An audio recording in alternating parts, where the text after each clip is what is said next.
Hello, তো এর মধ্যে একদিন ভাইয়ের বন্ধুর জন্মদিন ছিল, তো সেখানে গিয়েছিলাম, দিনের বেলায় ছিল। তো প্রথমেই একটু পকোড়া আর কফি খেয়ে বসে পড়ি খেতে। এখানে জল, থালা, লেবু আর দিয়েছিল চিকেন কাটলেট। তা আমারটার মধ্যে একদমই চিকেন ছিল না, তার সাথে একটু ধনেপাতার চাটনিও দিয়েছিল। আমি ভাই আবার কাটলেটটা খাইনি, আমাকে তুলে দিল। তো ওটার মধ্যে দেখতে পাচ্ছিলাম টুকরো টুকরো চিকেন ছিল।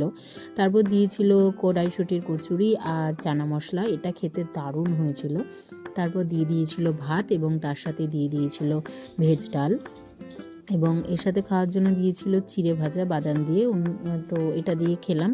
খাওয়ার পরে দিয়েছিল ইঁচড় চিংড়ি, অনেকগুলো চিংড়ি দিয়েছিল, আর এটাও খুব ভালো হয়েছিল। তারপরে দিয়ে দিয়েছিল স্যালাড, এবং তারপরে এর মধ্যে ভাতের মধ্যে দিয়ে দিয়েছিল চিকেনটাও খুব ভালো হয়েছিল, খুব সফট হয়েছিল।